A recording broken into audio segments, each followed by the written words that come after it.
Muhammad Umar but, deputy bureau chief, great news Sialkot. حکومت کی نااہلی سے عام آدمی کے ساتھ وکلاء حضرات بھی مہنگائی سے پھٹ پڑے۔ وکلاء حضرات نے بھی انتظامیہ کو کھڑی سنا دی۔ اسی پر جان لیتے ہیں سیالکوٹ بار ایسوسی ایشن میں موجود نمائندہ عمر بٹ سے۔ جی عمر بٹ، آگاہ کیجیے گا۔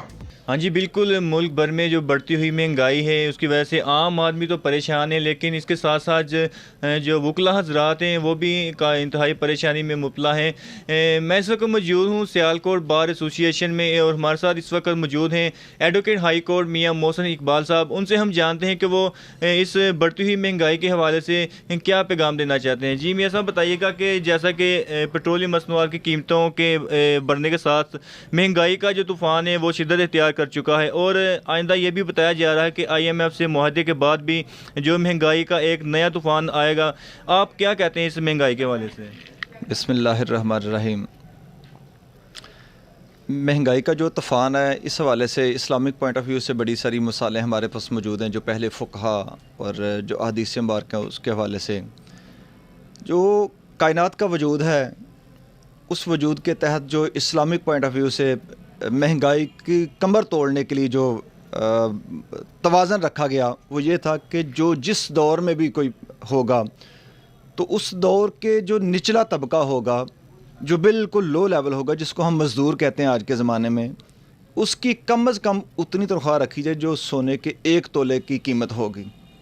یہ اسلامک پوائنٹ آف ویو سے ہے کہ 1 تولے کے برابر جو سب سے نچلا طبقہ ہے اس کی تنخواہ سونے کے 1 تولے کے برابر رکھی جائے تو وہ ملک مار نہیں کھائے گا۔ ایک تو یہ پوائنٹ آف ویو تھا اسلامک پوائنٹ آف ویو سے، میں عرض کروں پہلے۔ دوسرا یہ تھا کہ جو شرح، جو جتنی مالیت کسی کی بنتی ہے بلڈنگ کے حوالے سے، بینک میں پیسے، زیورات، چاندی ہے، اس کی جتنی ویلیو بنے گی اس کا 2.5%، 2.5% جو ہے نا وہ زکوٰۃ دے گا ہر بندہ جو صاحب استطاعت ہے۔ آج ہم نے وہ زکوٰۃ دینا چھوڑ دیا۔ آج ہم نے اسلامی جو سارے تھے پہلو ان کو چھوڑ دیا۔ اس روش کو چھوڑ کے ہم ایک سودی نظام میں داخل ہو گئے۔ جب ہم سودی نظام میں داخل ہوئے ہیں تو پھر ہمیں جو نظام سودی ہے اس کے اثرات سے نپٹنا ہے۔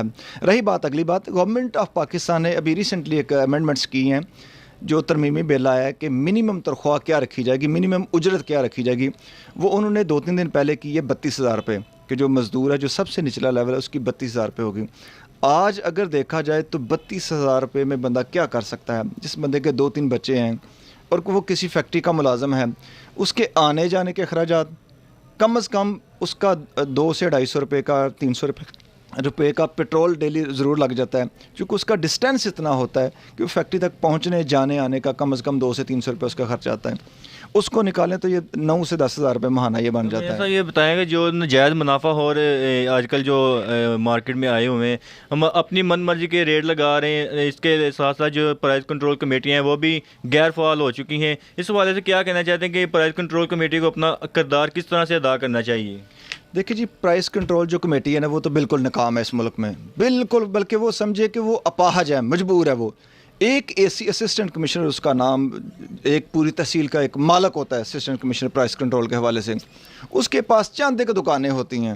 میں مثال اس کو کوٹ کرتا ہوں کہ جو کھاد کی یہ دکانیں، جو فصلوں کو کھاد پڑتی ہے، وہ پورے شہر میں، پورے سیالکوٹ تحصیل میں 10 سے 15، 20، 30 ہوں گی، 40 ہوں گی، 50 لگا لیں۔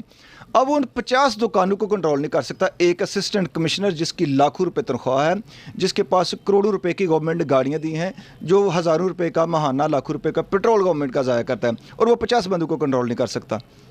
ٹھیک ہے، تو دیگر دکانداروں کا تو حال، وہ تو دکانیں ہی بہت زیادہ ہیں۔ یہ مافیا کے خلاف جب تک یہ کام نہیں ہوگا تب تک یہ مہنگائی کنٹرول میں نہیں آ سکتی۔ جی بالکل، آپ نے ایڈوکیٹ ہائی کورٹ میاں محسن اقبال صاحب کی گفتگو سنی۔ ان کا مہنگائی کے حوالے سے یہی کہنا تھا کہ حکومت کو بھی ہوش کے ناخن لینے چاہیے۔ اس کے ساتھ ساتھ جو گراں فروش ہیں ان کو کنٹرول کرنے کی جو اس کے ساتھ جو پرائز کنٹرول کمیٹیاں ہیں ان کو بھی فعال ہونا چاہیے، تاکہ جو گراں فروش ہیں اور جو ناجائز منافع خوری کر رہے ہیں ان کے خلاف بھی سخت سے سخت ایکشن لیا جائے، اور حکومت کو چاہیے کہ جو بڑھتی ہوئی مہنگائی ہے اس کو کنٹرول کر کے عام آدمی کو ریلیف فراہم کیا جائے۔ جی